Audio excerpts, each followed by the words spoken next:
पूरी 150वीं रात। जब पूरी 185वीं रात हुई तो उसने कहा कि ए नेक बख्त बादशाह, लोमड़ी की ये बातें सुनकर भेड़िया नदामत की वजह से अपनी हथेलियां दांतों से काटने लगा और इससे मीठी मीठी बातें करने लगा, क्योंकि इसके सिवा उसे कोई चारा नजर ना आता था, लेकिन बेसूर। अब वो दबी जबान से कहने लगा कि ए लोमड़ियों, तुम लोग तो बड़ी शीरी जबान और खुश मजाक होती हो और अब भी तो मजाक ही कर रही हो, लेकिन खेल और मजाक का वक्त ये नहीं। लोमड़ी ने जवाब दिया कि ए जाहिल, मजाक की तो एक हद होती है जिससे आगे मजाक करने वाला नहीं बढ़ता। लिहाजा ये ख्याल मत करके खुदा तेरे पंजों से छुड़ाने के बाद मुझे तेरे कब्जे में देगा। भेड़िए ने कहा कि गुज़श्ता दोस्ती और रफाकत की बना पर तुझे मेरी रिहाई की कोशिश करनी चाहिए, क्योंकि अगर तूने मुझे छुड़ा लिया तो मैं इसका अच्छा बदला दूंगा। लोमड़ी ने कहा कि हुक्मा का कौल है कि जाहिल फाजर के साथ भाईचारा मत कर, क्योंकि इसमें तेरे लिए बुराई है, भलाई नहीं, और झूठे को दोस्त ना बना, क्योंकि वो तेरी नेकियों को छुपाएगा और बुराइयों का ढंडोरा पीटता फरेगा। ये भी अक्लमंदों का मकूला है कि हर चीज से छुटकारा हो सकता है मगर मौत से नहीं, और हर चीज की इस्लाह हो सकती है मगर इंसानी फितरत की नहीं, और सिवाय क़ज़ा व क़द्र के हर चीज मिल सकती है। और जो तो बदले का जिक्र करता है जिसकी मैं तेरे ख्याल में मुस्तहिक हूँ, तो इस बारे में तेरी मिसाल इस सांप की सी है जो सपीरे से भाग रहा था, और इस खौफ की हालत में एक शख्स ने इसे देखकर कहा कि सांप खैर तो है। सांप ने जवाब दिया कि मैं सपीरे से भाग रहा हूँ और वो मेरे पीछे लगा हुआ है। अगर तो मुझे इससे बचाए और अपने पास छुपा ले तो मैं तुझे नेक बदला दूंगा और तेरे साथ एहसान करूंगा। उस शख्स ने इनाम को गनीमत समझकर और बदले के लालच में इस सांप को अपनी जेब में छुपा लिया। जब सपीरा वहां से गुजरकर चलता हुआ और सांप के दिल से उसका डर जाता रहा, तो उस शख्स ने कहा कि बता तेरा बदला कहाँ है? जिससे तो डरता और खौफ था, इससे मैंने तुझे बचा लिया। सांप ने कहा कि मैं तुझे इस बात का इख्तियार देता हूँ कि बता मैं तेरे किसी अज़ू में और की जगह काटूं, क्योंकि तुझे मालूम है कि हम लोग इस बदले से तजावुज नहीं करते। ये कहकर उसने उसे काट खाया और वो मर गया। ऐ भेड़िए बेवकूफ, तेरी मिसाल भी इस सांप की सी है जिसके और इस आदमी के दरमियान ये वाकया पेश आया है। भेड़िए ने कहा कि ए खुश बयान वो खुश रो, इस बात को मत भूल के मैं किस पाए का हूँ और लोग मुझसे किसी कदर डरते हैं। तुझे मालूम है कि मैं किलों पर हमला करता और अंगूरों के बागों को बैख वो बुनियाद से उखाड़ देता हूँ। लिहाजा मेरे हुक्म की तमील कर और मेरे साथ ऐसा सलूक कर जो गुलाम अपने आका के साथ करता है। लोमड़ी ने कहा कि ए अहमक, जाहिल और बातिल परस्त, मुझे तेरी जहालत और दरीदा दहनी पर तज्जुब होता है कि तू मुझे हुक्म देता है कि मैं तेरी खिदमत करूं और तेरे आगे हाथ बांध कर खड़ी हूँ, गोया कि मैं तेरी जर खरीद लौंडी हूँ। देख मैं तेरे ऊपर कैसे पत्थर फनकवाती हूँ कि तेरा सर पाश पाश हो जाए और तेरे गद्दार दांत टूट जाएं। ये कहकर लोमड़ी एक टीले पर चढ़ गई जो अंगूरों के बाग के ऊपर था और उनके मालकों को पुकारने लगी और यहाँ तक चिल्लाती रही कि वो आगाह हो गए और उनकी नजर इस पर पड़ी और वो सब के सब उसकी तरफ दौड़ पड़े, मगर लोमड़ी बैठी रही यहाँ तक कि वो उसके करीब आ गए और नीज इस गड्ढे के जिसमें के भेड़िया था। अब वो उल्टे पांव भागी और लोगों की नजर गड्ढे पर पड़ी और इन्होंने इसमें भेड़िए को देखा और वो इस पर भारी पत्थर मारने लगे और उसे पत्थरों और लकड़ियों और नेज़ों के फलों से इतना मारा कि वो मर गया। जब लोग इसे मारकर वापस गए तो लोमड़ी इस गड्ढे के पास आई जहाँ भेड़ा मरा हुआ था और वहाँ ठहर गई और मारे खुशी के उसने सर को हिलाया। इसके बाद लोमड़ी अंगूर के बाग में इत्मीनान के साथ अकेली रहने लगी और उसे किसी तकलीफ का अंदेशा न रहा, यहाँ तक कि इसकी मौत आ गई। ये है कहानी भेड़िए और लोमड़ी की। चूहे और नेवले की कहानी। लोग ये भी एक कहानी बयान करते हैं कि एक चूहा और एक नेवला एक किसान के घर में रहते थे जो बहुत गरीब था। एक बार इसका एक दोस्त बीमार हुआ और हकीम ने उसे छिले हुए तल खाने को कहा। बीमार ने अपने एक रफीक से तल मान गए ताकि वो उनको छेलकर अपनी बीमारी का इलाज करे और इनमें से थोड़े से इस गरीब किसान को दिए कि वो छेल लाए। किसान तल लेकर अपनी बीवी के पास गया और इससे कहा कि इन्हें तैयार कर दे। बीवी ने इन्हें साफ किया और फटका और भिगोकर फैला दिया। जब नेवले ने तलों को देखा तो वो उनके पास आया और थोड़ा थोड़ा करके इन्हें अपने बल में ले जाता रहा, यहाँ तक कि दिन भर में वो उनका बड़ा हिस्सा ले गया। जब औरत आई और उसने देखा कि तल कम हो गए हैं तो वो हैरान हो गई और ये देखने के लिए कि उनकी कमी का क्या बाइस है, वो घात से बैठ गई। अब नेवला तल लेने के लिए बल में से निकला और औरत को बैठा हुआ देखकर समझ गया कि वो उसकी घात में बैठी है और अपने दिल में कहने लगा कि इस चोरी का नतीजा बुरा निकलने वाला है और मैं डरता हूँ कि कहीं ये औरत मेरी ही ताक में ना लगी हो। जो शख्स अंजाम पर गौर नहीं करता, दुनिया उसका साथ नहीं देती। अब मेरे लिए ये लाजिम है कि मैं कोई नेक काम करके अपना बरी होना साबित कर दूं और बुराई का धब्बा मेरे दामन से धुल जाए। ये कहकर वो अपने बल में से तल्ला लाकर तलों के ढेर पर डालता रहा। जब औरत ने इसे ये करता हुआ देखा तो वो अपने दिल में कहने लगी कि इस नेवले ने तो हरगिज तिल नहीं चुराए हैं, क्योंकि वो तो चोर के बल में से ला लाकर इन्हें दूसरे तलों में मिलाता जाता है। इसका ये एहसान है कि वो तल वापस ला रहा है और एहसान करने वाले का बदला ये है कि इस पर एहसान किया जाए।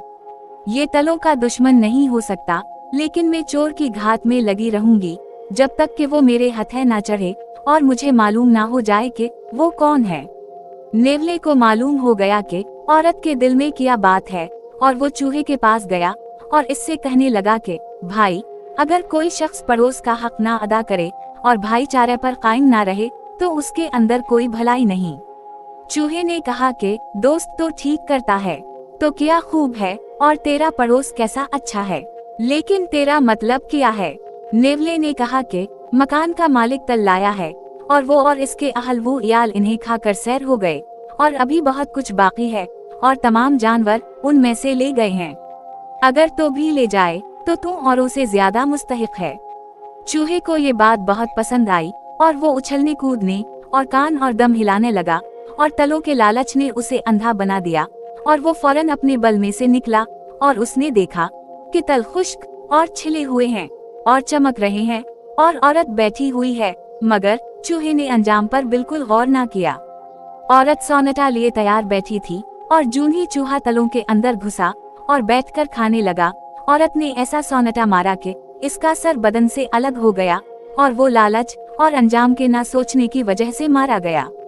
बादशाह ने कहा कि ए शहरजाद, वल्लाह ये कहानी अजीब वो गरीब है। क्या तुझे कोई ऐसी कहानी भी याद है जिसमें अच्छी दोस्ती का बयान हो और मुसीबत के वक्त इसके कायम रखने का जिक्र हो ताकि हलाकत से छुटकारा मिले। इसने जवाब दिया कि हाँ, कौवे और बिल्ली की कहानी। मुझे मालूम हुआ है कि एक कौवा और एक बिल्ली भाईचारे में रहते थे। एक दिन वो उसी तरह एक दरख्त के नीचे बैठे हुए थे कि वहाँ एक तेंदुआ आ पहुँचा और उनकी नजर इस पर उस वक्त पड़ी जबकि वो इस दरख्त के करीब पहुँच गया। कौवा तो उड़कर दरख्त की फूंक पर जा बैठा, मगर बिल्ली हका बका होकर रह गई और कौवे से कहने लगी कि ए मेरे दोस्त, क्या तो किसी तदबीर से मेरा छुटकारा कर सकता है, जैसा कि मैं तुझसे उम्मीद रखती हूँ। कौवे ने जवाब दिया कि जब कोई मुसीबत आती है तो दोस्तों ही से अल्तमास किया जाता है कि वो कोई तदबीर निकालें।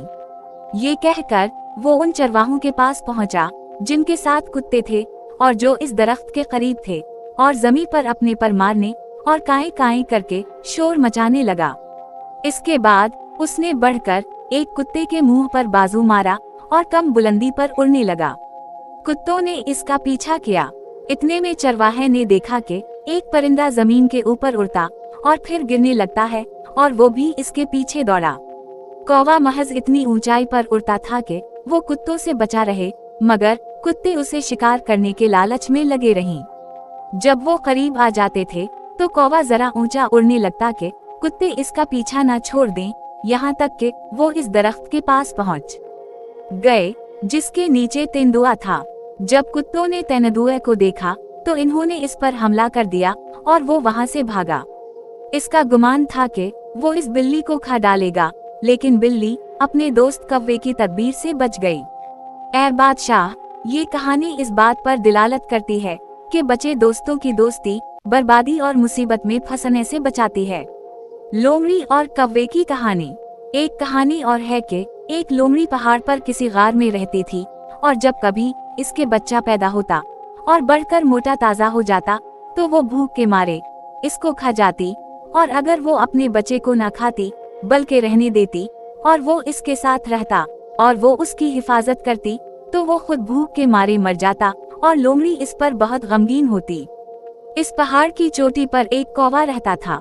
लोमड़ी ने अपने जी में कहा कि चलो इस कौवे से चलकर दोस्ती करें और तन्हाई में उसे अपना रफीक बनाएं और रोजी की तलब में उससे मदद लें, क्योंकि इस बात में इसे मुझसे ज्यादा कुदरत हासिल है। ये कहकर लोमड़ी कौवे की तरफ रवाना हो गई, और जब वो उसके इतने पास पहुंच गई कि वो उसकी आवाज सुन सकता था तो उसने उसे सलाम किया और इससे कहने लगी कि ए मेरे पड़ोसी, मुसलमान पड़ोसी के मुसलमान पड़ोसी पर दो हुकूक हैं, एक तो पड़ोस का और दूसरा मुसलमान होने का। लिहाजा सुन ए दोस्त, तो मेरा पड़ोसी है और इसलिए तेरा मुझ पर हक है जिसका अदा करना जरूरी है, बिलखुसूस इस वजह से कि हम बहुत जमाने से पड़ोसी हैं। अलावा इसके मेरे दिल में तेरी मोहब्बत बैठी हुई है, जिसकी वजह से मैं तेरे साथ प्यार से गुफ्तगू करती हूँ और तुझसे भाईचारा करना चाहती हूँ। कह तेरी क्या राय है। कौवे ने लोमड़ी से कहा कि सबसे अच्छी बात वही है जो सबसे ज्यादा सच्ची हो। मुमकिन है तो अपनी जबान से वो बात कहती हो जो तेरे दिल में ना हो, और मुझे डर है कि कहीं ऐसा ना हो कि भाईचारे का इजहार महज जबानी हो और तेरे दिल में मेरी तरफ से अदावत हो, क्योंकि तो दरिंदा है और मैं दरिंदे की ग़िज़ा। इस वजह से हम आपस में एक दूसरे से मोहब्बत और रफाकत करने से दूर भागते हैं। आखिर ऐसी चीज की जरूरत तुझे क्या पड़ी जिसे तो हासिल नहीं कर सकती, और ऐसा इरादा क्यों किया जो पूरा नहीं हो सकता, क्योंकि तो दरिंदे की कसम है और मैं परिंदे की। ऐसा भाईचारा अधूरा रहता है और इसकी चौल कभी नहीं बैठती। लोमड़ी ने कहा कि जो शख्स बड़ी बड़ी चीजों की जगह जानता है वो वही चीज मुंतखब करता है जो बेहतरीन होती है और इससे इसके दोस्तों को फायदा पहुंचता है। मैं इस वजह से तेरे करब और तेरी रफाकत की ख्वाहिशमंद हूँ, ताकि हमें आपस में अपना मकसद हासिल करने के लिए एक दूसरे से मदद मिले और मोहब्बत का अंजाम कामयाबी हो। मुझे अच्छी दोस्ती के मुताल्लिक चंद कहानियाँ याद हैं, अगर तो चाहे तो बयान करूँ। कौवे ने कहा कि मेरी तरफ से तुझे इजाजत है कि तो तफसील के साथ बयान कर, लिहाजा वो कहानियाँ मुझे सुना ताकि मैं सुनूं और परखूं और समझूं कि तेरा मकसद क्या है। लोमड़ी ने कहा कि ए मेरे दोस्त, लोग एक पिस्सू और एक चूहे की कहानी कहते हैं जिससे मेरे कहने का सबूत मिलता है। कौवे ने कहा कि वो किस तरह। पिस्सू और चूहे की कहानी। लोमड़ी ने जवाब दिया कि एक बड़े अमीर सौदागर के घर में एक चूहा रहता था। एक रात इस सौदागर के बिछौने में एक पिस्सू घुस गया और देखा कि इस सौदागर का नरम नरम बदन है। पिस्सू प्यासा तो था ही, उसने खूब इसका खून चौसा। जब सौदागर को दर्द महसूस हुआ तो उसकी आंख खल गई और वो उठ बैठा और अपनी लूंडियों और गुलामों को आवाज दी। वो लोग फौरन पहुंचे और आस्तीनें चढ़ाकर पिस्सू की तलाश में लग गए। जब पिस्सू को मालूम हुआ कि वो उसे ढूंढ रहे हैं तो वहां से भागकर एक चूहे के बल में घुस गया। जब चूहे की नजर इस पर पड़ी तो उसने कहा कि आखिर तो मेरे बल में क्यों आया? ना तो तू मेरा भाई बंद है और ना ही हम जिन्स, और ना तुझे इस बात का इत्मीनान हो सकता है कि मैं तुझ पर सख्ती ना करूं या तुझसे ना झगड़ूं या तुझे नुकसान ना पहुंचाऊं। पिस्सू ने कहा कि मैं कत्ल होने के डर से जान बचाकर तेरे घर में आया हूँ। मैं महज पनाह का खास्तगार हूँ, ना तो मैं तेरे घर पर कब्जा करना चाहता हूँ और ना मुझसे तुझे कोई ऐसी तकलीफ होगी जिसकी वजह से तुझे अपना घर बार छोड़ना पड़े।